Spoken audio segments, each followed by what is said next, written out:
Hey there, this week's Tech at Night session is on Google Slides Basics. Now, I hosted this session a few weeks ago and didn't record. So going back to make sure I get a recording of this so everybody can watch and see what they need to see.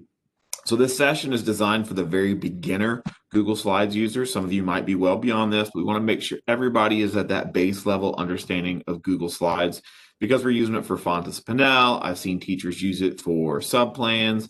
I've seen teachers use it for virtual learning, all kinds of different situations we can use Google Slides for. So let's get everybody to that base level knowledge.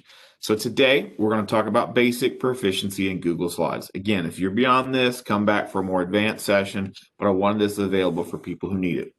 We're going to talk about finding it, first of all, finding Google Slides on your device, setting up presentations, adding content, arranging and manipulating objects, basic keyboard shortcuts, present versus edit mode, how to check the version history. Then we're going to talk a little bit about shared settings and making a copy. I know a lot of times here we are creating stuff for all teachers to use, and we need to understand better how to share those things so people can get what they need to get. All right, so without further ado, here's me, Muncie Community Schools teachers. You know how to get a hold of me via email and through my ITC page on Schoology. So let's get into this presentation. So I'm going to start opening a new tab, and to get to Google Slides, there's two ways we can do this. First and foremost, I can come over here to my Google Waffle, and we can go to, right here you see the Slides button. We'll hit that second, but we can also go into Google Drive and open a slide presentation. So slide presentations are saved to your Google Drive, so you can go into Google Drive to access them. You can open new ones in here too. If I come up here to new, it will give me the option of all kinds of Google software that I have in that waffle.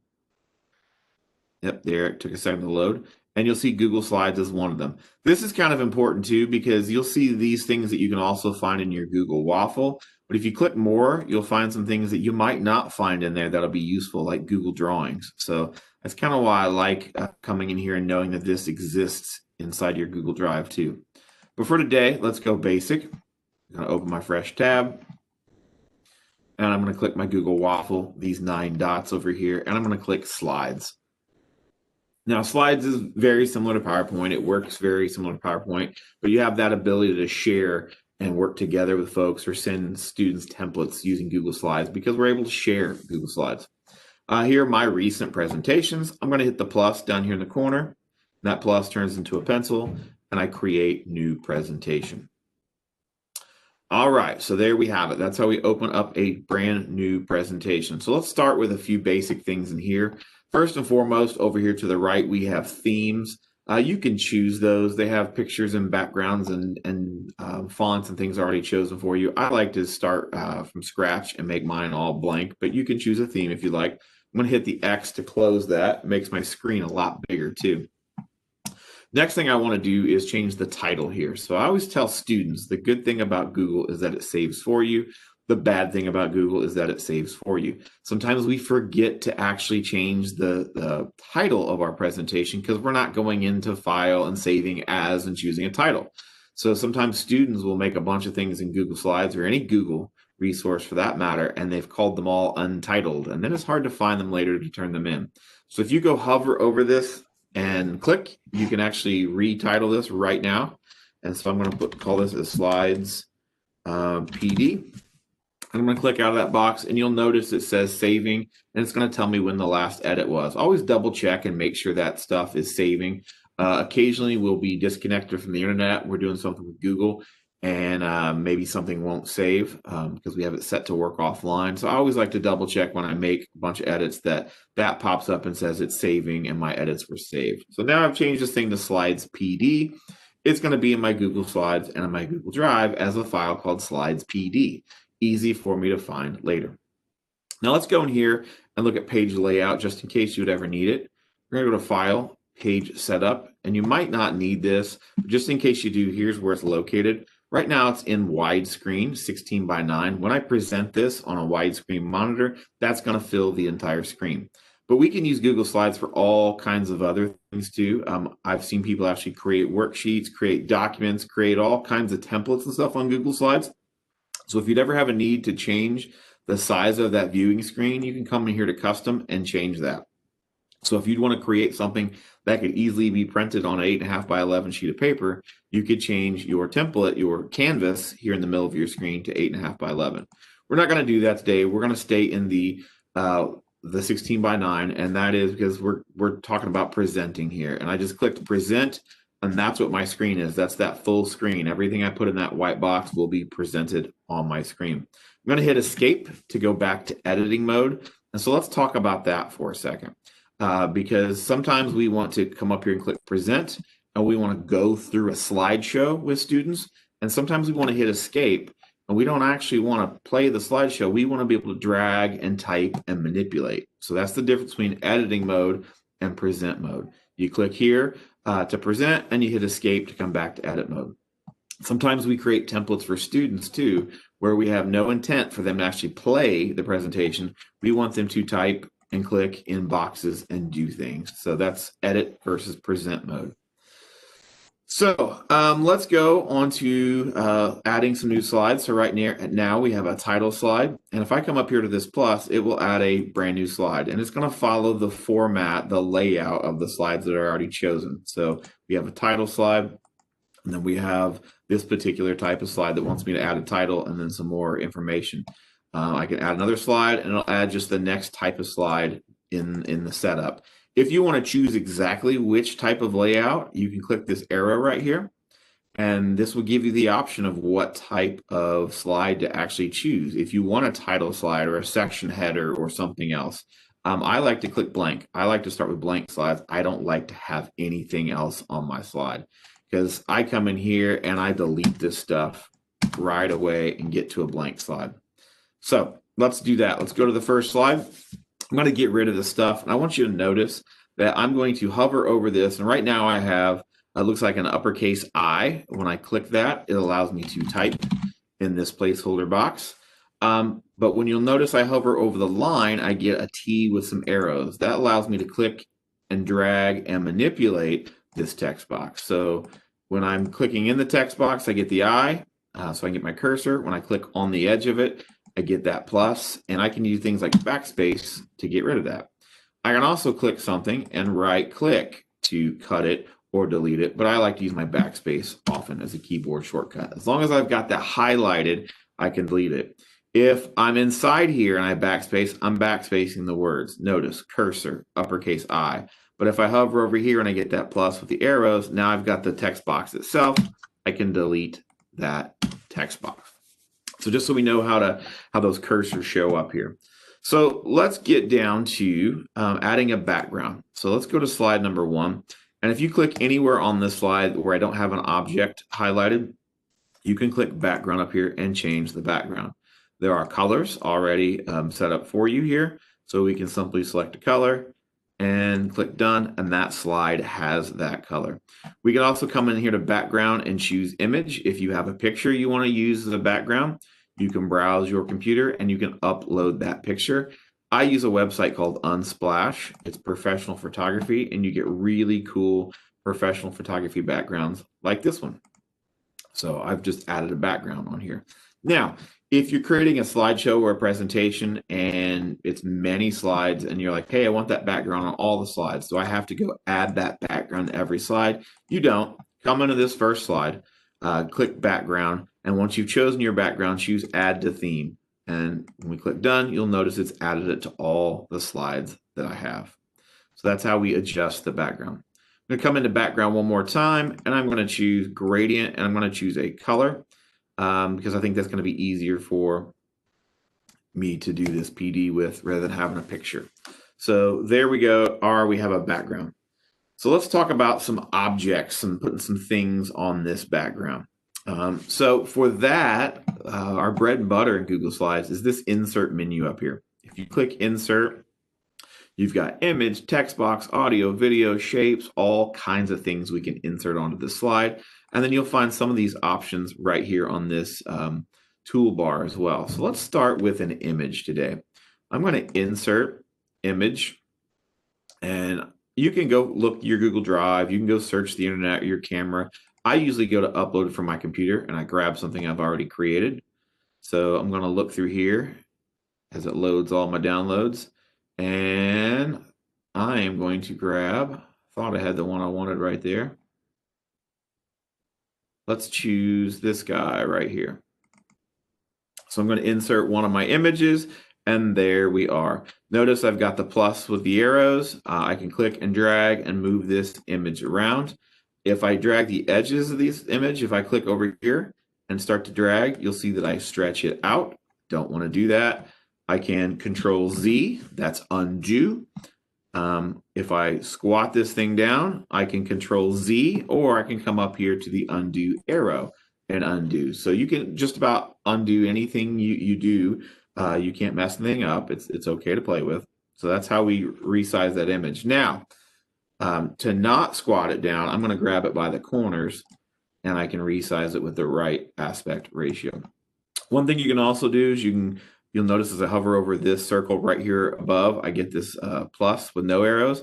I can spin this bad boy around however I need to. I'm going to undo. And then one thing you may not know you can do, you can drag it like I'm going to squat it down, but I'm going to carry it past itself, and I'll literally flip it that way. So sometimes you might need a reflection or a flip. You can do that as well. Control Z to undo. So that's how we add an image. Now, another way you can add an image quickly is simply by going to Google. If you need a quick icon or picture, maybe I need a picture of an elephant.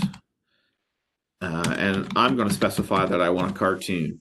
When I search stuff online, a lot of times I specify whether it's a cartoon or the more information you give, the more likely you're going to get something that looks exactly like what you want. So I've got this elephant right here.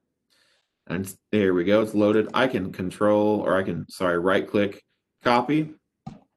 I can come back to my slide and right click and paste. So even if I don't have that image on my computer, I can pop it and put it on my Google slide very, very easily if I'm creating a presentation. So that's add image. So let's add a text box to this. Let's get rid of this guy right here. Let's put my elephant here in the middle, and let's add a text box.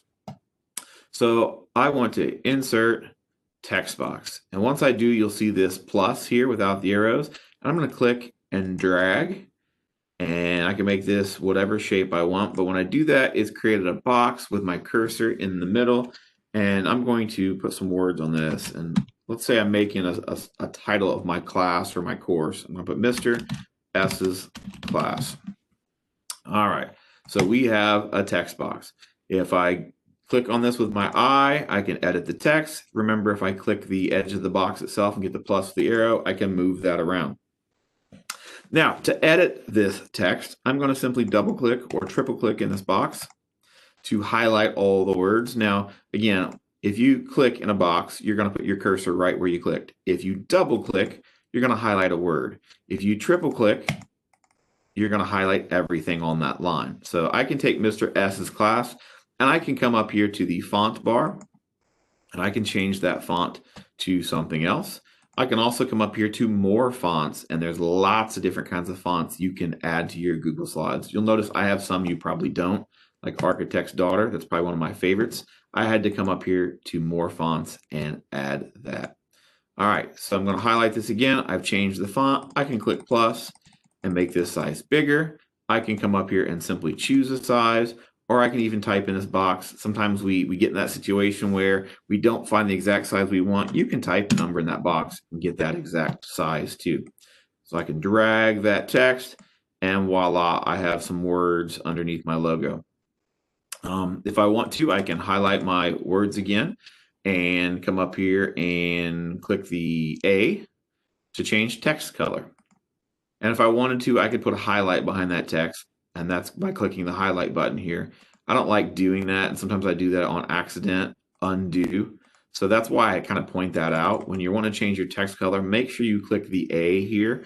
That's going to be your text color, and you can change that color. You can underline, you can italicize, you can bold as well. Now, one thing I like to do often is sometimes I don't use a text box. And let's bring this up here and let's show you a few things. If I shrink this text box, you'll see it goes to different, it goes to multiple lines. So you can move this text box however you want. If you want it on one big line, you stretch that text box big enough to contain that text. If I'm typing a paragraph or sentences or lots of content, I definitely use a text box.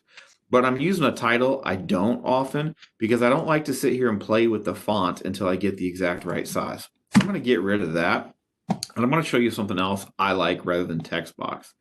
And that is word art. When you click word art, you get this little menu right here. Now I'm going to type Mr. S's class here and hit enter, and it turns that text into an object. So now there's no crosshair here. This is a picture. I can spin it like a picture. I can resize it like a picture. I can do anything I can do with a picture, I can do to this, and that is word art. I can also come up here and take this object, and now because it's an object, instead of getting the A up here, I've got my little paint bucket here, and I can change the fill on that paint bucket. I can also still change the font on that, but now it's just a lot easier to edit and change and resize these words in the case of a title. So that is insert word art. I see teachers use this a lot to do letters. They want kids to move letters around a screen. So I can put the letter A on here, and I want the kids to drag and sort letters. And if I want to make another letter just like this, I would simply select this, and I'm going to Control C and Control V to copy paste, or you can click it, right click, copy, right click, paste to paste the letter. If you need to make a lot of A's for a kid to drag around, and then because we're using word art, you just double click this letter and change it. Double click the letter and change the letter. And so now I've made all kinds of letters really quick that I can drag around. Remember our keyboard shortcuts I showed you there, and these are your friends, is Control C, copy, Control V, paste. Once you have something copied, you can paste, paste, paste, paste, paste, paste, paste till your heart is content. This is a great way to make multiple things quickly.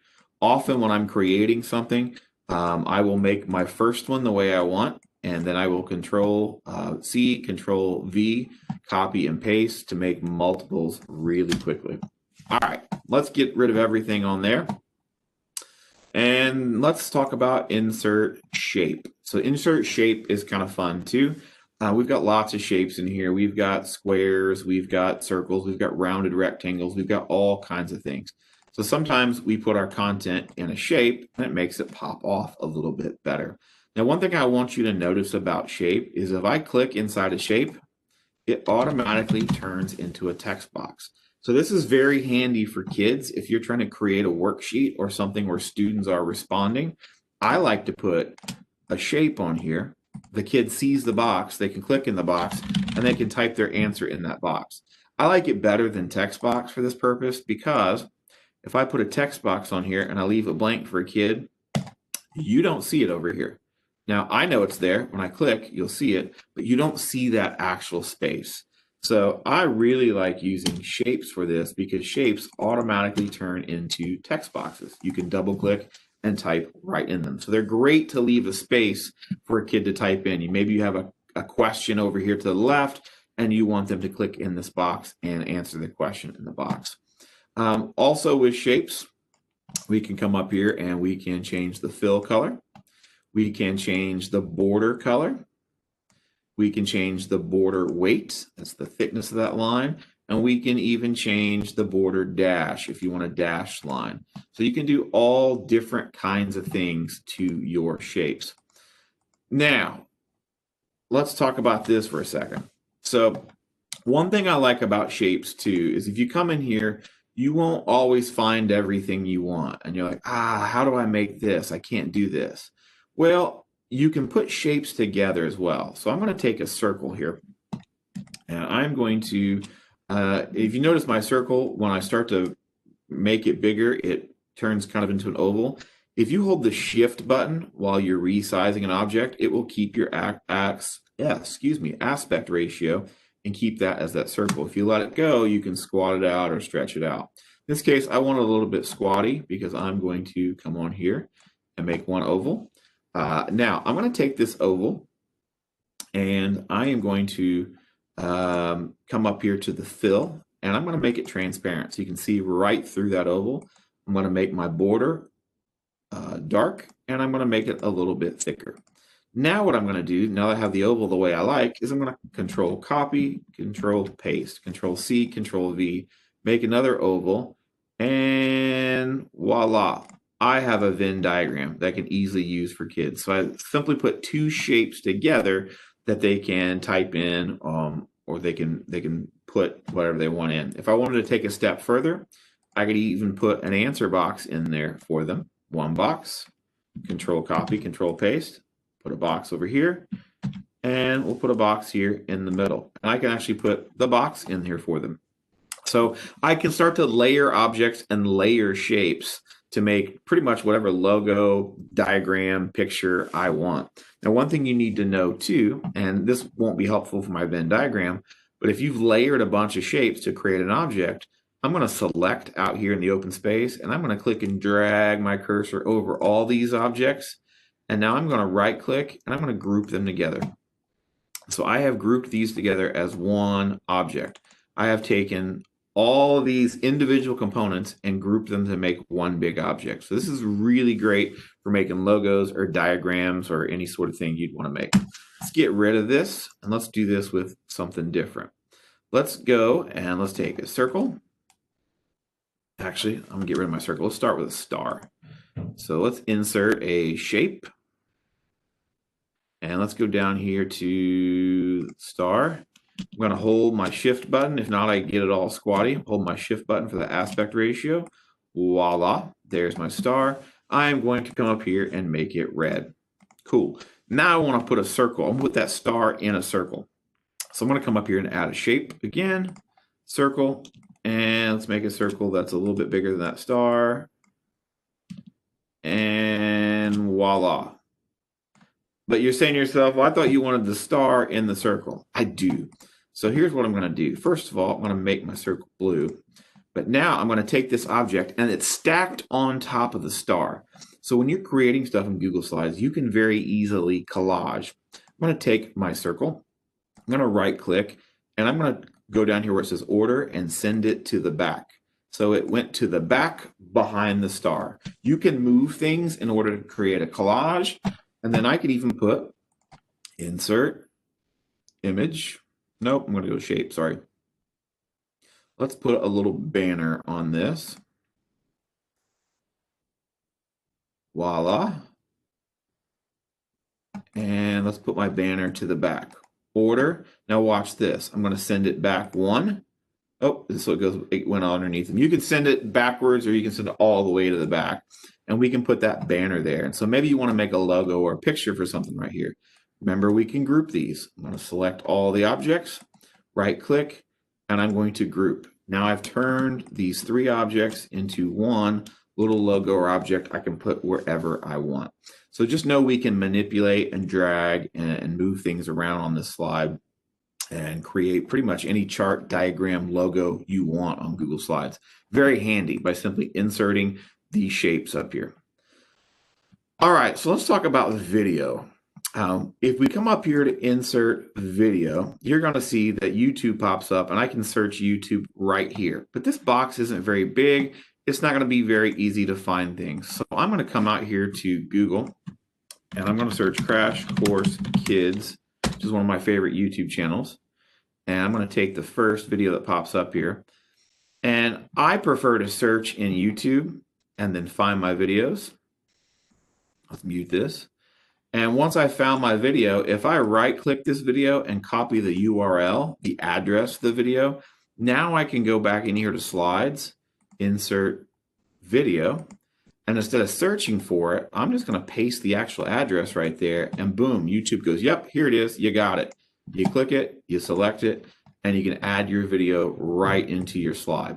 So that's kind of a trick I like to use. Rather than searching to put it into slides, I like to open YouTube in a fresh tab and go out and search it. You can decide whether your video will play on click, whether it'll play automatically when you go to that slide, or however you want it set up. You can make those decisions over here in your format options. I'm going to close this, but there is your video. You can resize your video. One thing you need to know too is when you play a video on here, you always have the option of going to full screen. So sometimes we put a video on our slide and we go, oh, that's not big enough. Don't worry, you can hit full screen and go to full screen. So you don't have to make it gigantic on your slide all the time. So that's how we add a video. We'll talk about adding audio in a more advanced session, but for today, let's stick with video. All right, so we've talked about adding image, text box, video, shape, and word art. Let's talk about a table or a chart real quick. So I'm going to come up here to insert and let's do chart. So actually, let's do table first. So if I go to table, you simply come up here and you select how many rows and how many columns and how many rows you want. And you can click and you can insert that right in to your slide. When you click in each one of these boxes, it is you can type in it. You can also click to change the border weights. We can also click and notice I've got a different sort of icon here. I'm actually extending the size of this box. I can undo. And if I get over here to the corner and there's my plus with my arrow, my plus with my arrows, I can move this box around. If you get the two arrows like this, we're stretching. If you get the arrows like this, vertical, we're stretching vertical. And we can always right click and format the options of our table too. So that's how we do a table. A table is nice because you want to put a lot of information on a slide and you want it kind of in a table format, but you don't want to worry about lining it up. The table will line it up for you. It's easy to line up things. I'm going to select the border, get my plus and my arrow, a backspace, and get rid of that table. Let's go ahead and get rid of my little logo too. Let's talk about chart. Now this is kind of fun. If I insert chart, let's go to bar chart. You can do this very quickly in your class. It'll pop a bar chart in here and you're saying, okay, well, that's not the information I want.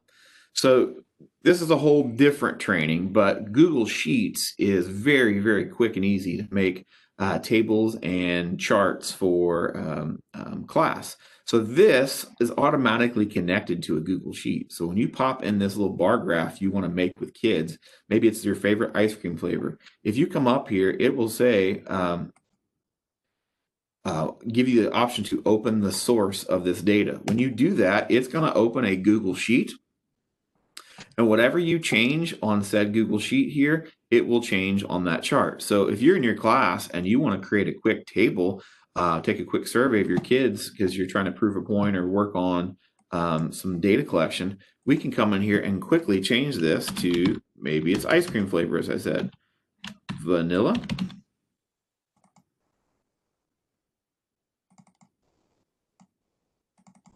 chocolate, and let's do strawberry.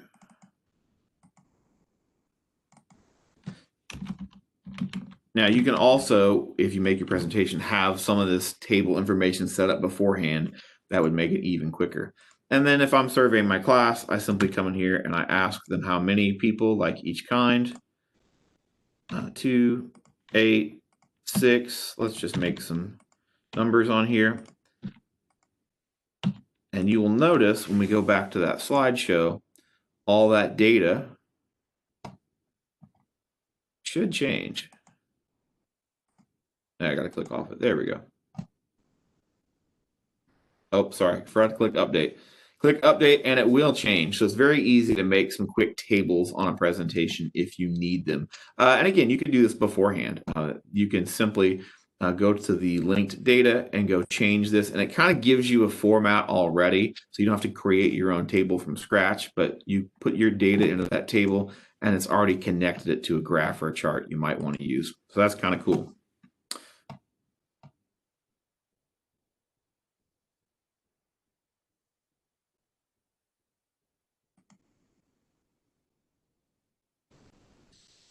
All right. Sorry, I had to take a quick pause there for a second. And my recording was going to stop on me because there's no one else in this room. So I had to add a fake person so I could keep recording.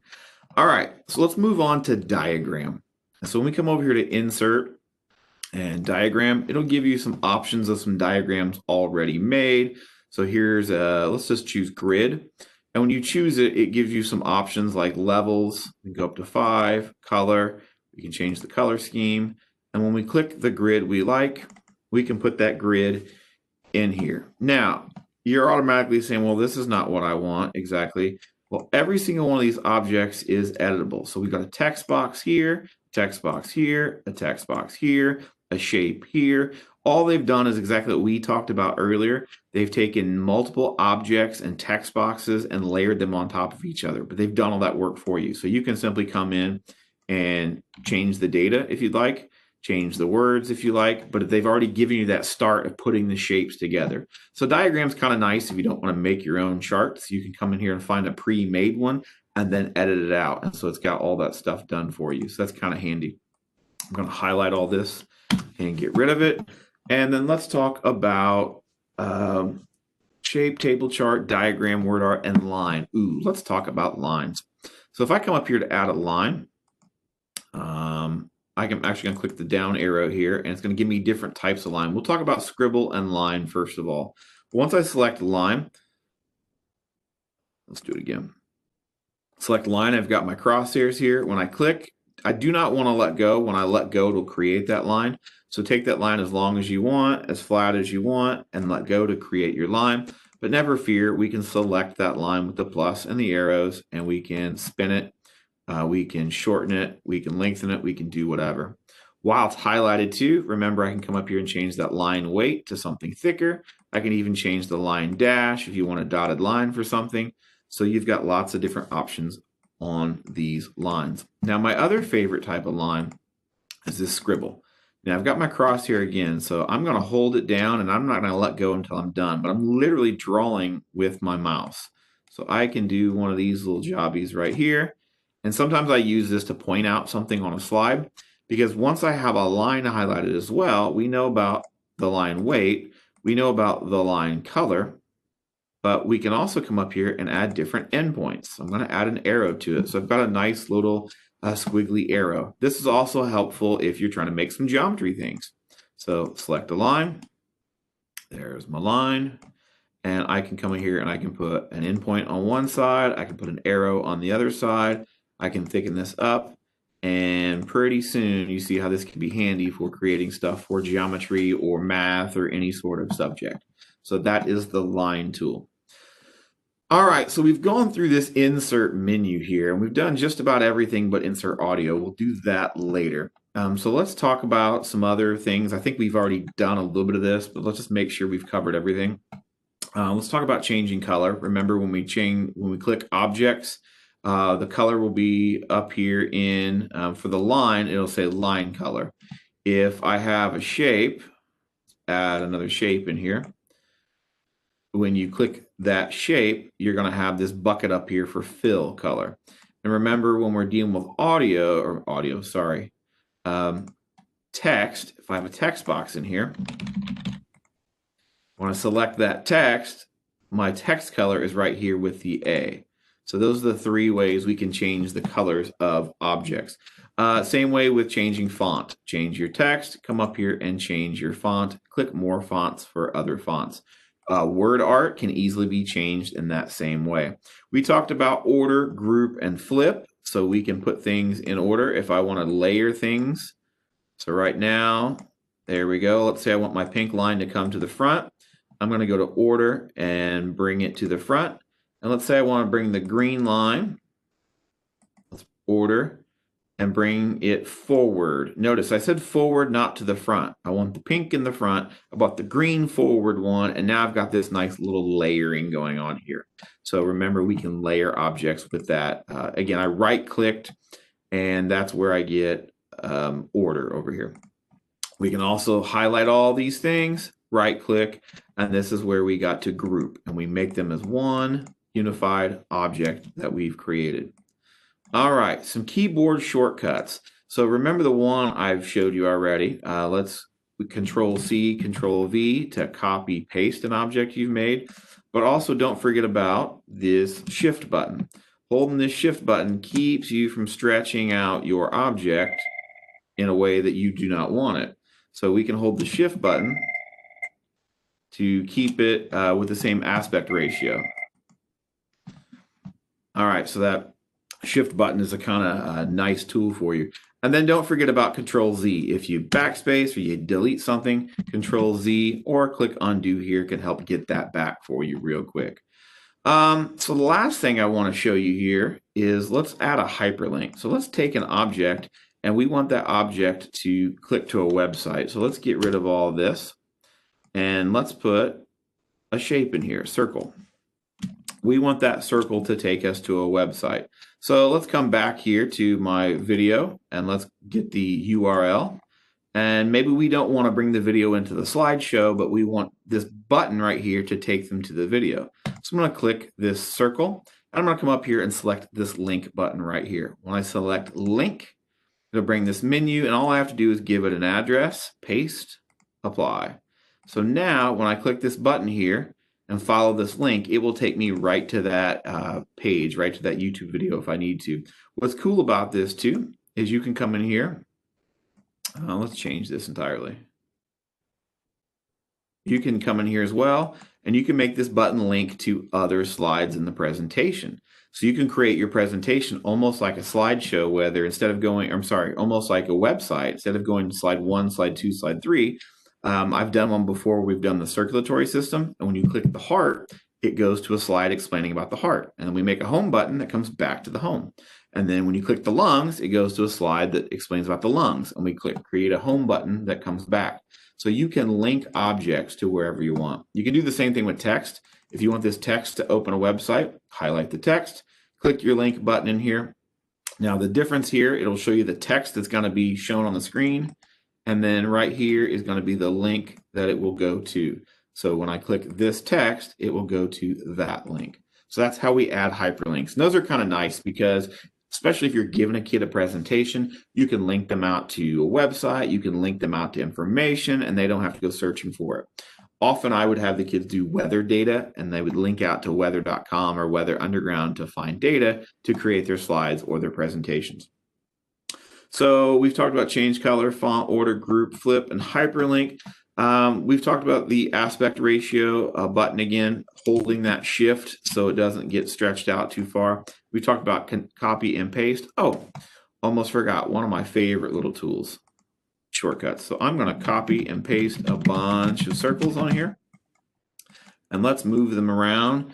And often we want to select everything. Well, that can be done by clicking and dragging over here in the corner. And that selects everything on the page, but sometimes we want to just select a few things to move. Often I'll make something where I just want to select a few of these circles and not everything. Well, you can do that with the control button. So I'm going to select this first circle and hold control and select this circle, and this circle. And you'll notice when I backspace, I delete those circles. That's a very handy keyboard shortcut that you can use on many different pieces of software. Select something, hold down the control button, and then you can hand select the things you want to delete or copy or paste or do something with. So those are my keyboard shortcuts. So let's finish this thing by talking a little bit about present mode and edit mode, and we've already done that a little bit. If we click present, this is in present mode where when I click or hit play, it's going to go to the next slide, the next slide, the next slide. I can click pointer and use a pointer if I'm presenting to the kids. It depends on what you're doing your presentation for. When I want to go back to edit mode, I hit escape and I'm right back to edit mode. And you'll notice I'm on this blank slide here. I can go over here to my slide deck and choose whichever slide I want to work on. So present mode and edit mode is very important. Present mode is for playing, showing a presentation. But as I said before, sometimes we want the kids to have this presentation, their very own copy of it in edit mode so they can drag things, excuse me. So they can drag things, manipulate things, type on things, and move it around. So understand the difference between present and edit mode. So now let's talk about version history a little bit and share settings. Let's actually start with share settings. So one of the benefits of Google Slides and Google software is I can click share and I can share this with individual people here. So this is handy if you're working with a colleague. You can type their name in here and they can share with you. They can work on it with you. You got to be careful when you're sharing something. You can share in editor mode, comment mode, or view only mode. So if you want them to work with you and be able to adjust things, they'd click edit. If you want them to comment, you'd click comment. If you want them to just view your copy and not actually change it, you'd put view only. So keep that in mind. Now, let's say someone shares a view only copy with you. Someone gives you something and you're like, that's great. I can't move or manipulate or do anything with it. Well, if you go to File, Make a Copy, You can make a copy of the entire presentation, give it a title, and put it in your Google Drive. So we do this a lot with our Fontes Pinnell stuff. We have copies in the shared drive that we don't want anyone else to touch or edit. But you can go grab that template, go to File, make a copy, and you can take that entire presentation, rename it, and put it in your Google Drive. That's your copy now that you can edit and manipulate without changing the original. So that's a very good tool to know if you didn't already know that. Also in Share, let's think about students or sharing it with a mass group of people. I don't want to type all my students' names in here. Well, if you come down here to Get Link, you can change this link to anyone amongst community schools. You can change this link to restricted, only people who you give access to. You can change this to anyone with the link. What you do, though, is when you choose how you want this link to be shared, anyone amongst community schools can view, copy link. Boom. So now I've copied this link. If I go into Schoology, and I'm just going to put it on here so you can see what I've done. If I go into Schoology and paste this link, that link is what kids could click to go to this particular slideshow.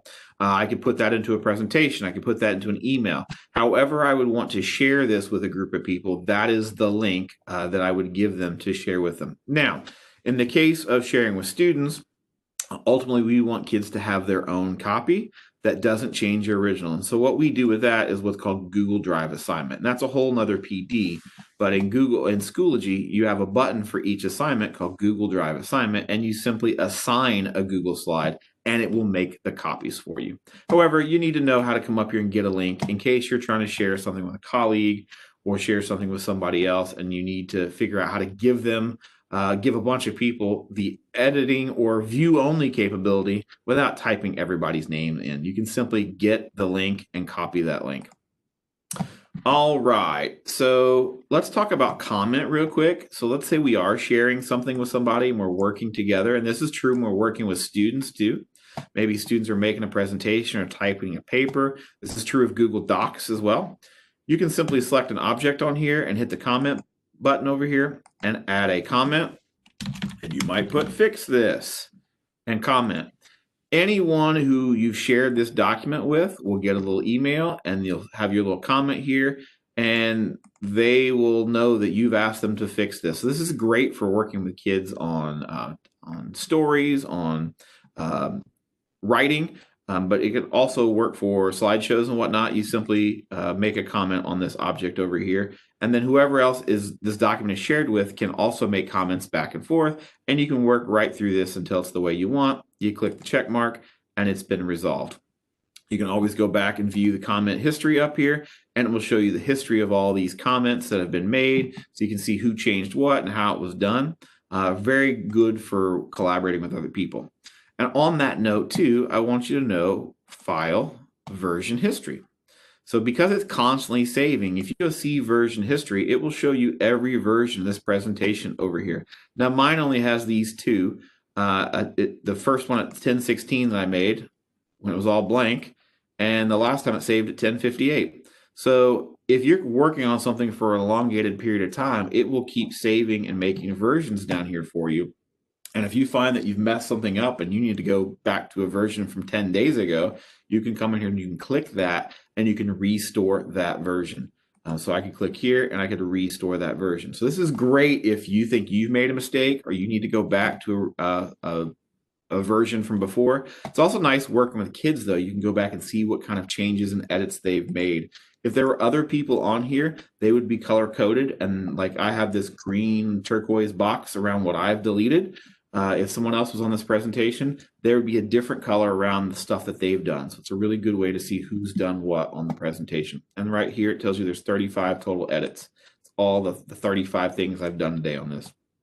When you're done with version history, make sure you come back up here where it says today and hit the back button to get back to the current version if you're not restoring an old version. So keep that in mind. All right, I think that's about it. Last thing I think we want to talk about is, yeah, I think we got that there. So if we share something with someone as view only, they can't adjust or change it. But remember, I said they can file, make a copy. So quick recap of this session. It's a lot faster than I did it before, but remember, you can always pause and go back and watch it again. So remember, we find our Google Slides over here in our Google Waffle, and we simply click our waffle and slides, and we make a new slide. Remember, we can file and page setup, and this is where we can change the size of the page if we need to. By default, though, it's set in 16 by 9, which is perfect for playing and viewing on a screen or TV or whatever. If we do hit present, it will go into present mode. It'll fill that screen, easy for your viewers to see. If you hit escape, it'll go back to edit mode. Edit mode is handy because I can edit and move and manipulate things. And sometimes we want that. Sometimes we're creating a version that the kids can click and type on and move around. And remember, when I do that, I share it in Schoology using Google Drive assignments. I've got a whole other PD on Google Drive assignments. When we're creating a slide, remember, if I click into the background where there is no shape, I get the option to adjust the background. I can make that background the same for the whole slideshow. So I add it to theme.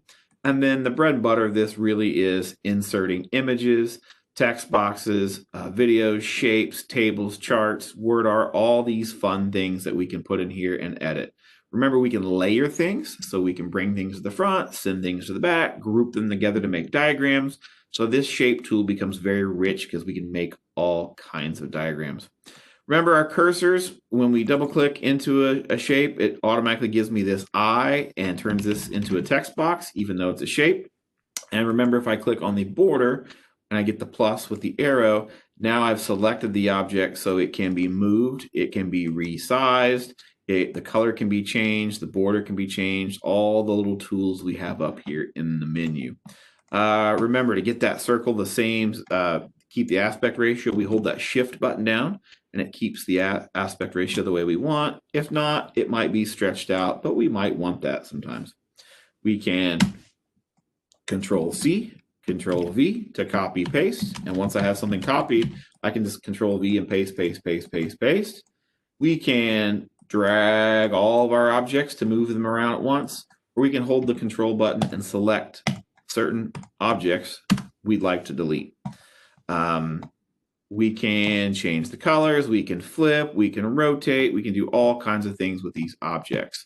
Remember, one of my favorite tips is word art. Word art is, rather than using a text box, you're actually making the text into an image, into a shape that can be resized easily. Great, great, great for titles. And my other trick up here, remember, instead of adding a text box, you can add a shape. A box automatically turns into a text box, and it's easier for kids to see where the words are and where the words go. Finally, we talked about version history and shared settings. Remember, you can come up here and share with others for collaboration.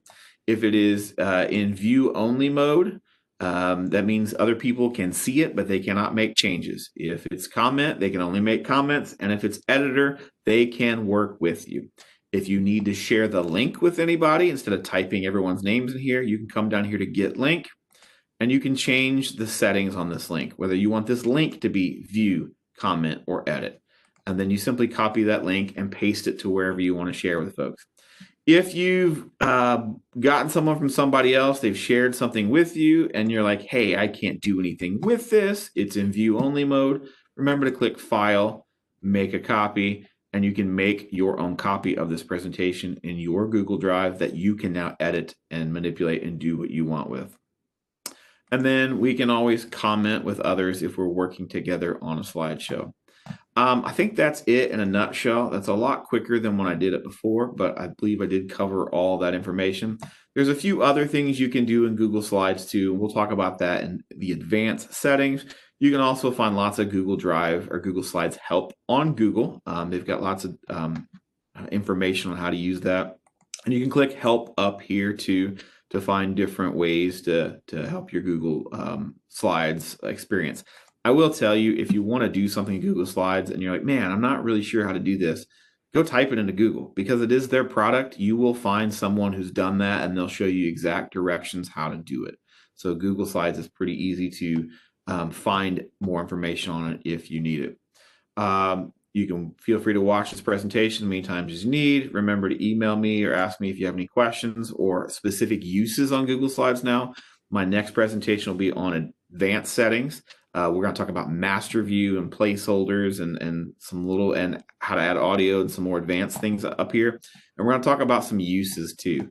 We'll do a presentation I call No More Slideshows because the power of Google Slides here is we can make slideshows, but we can also make interactive notebooks we can give to students, documents and templates we can give to students, all kinds of things we can give the students and use the power of Google for them to fill it out and send it back. In our case, using Schoology Google Drive assignments. So even though on surface it's a slideshow creator, it does so much more.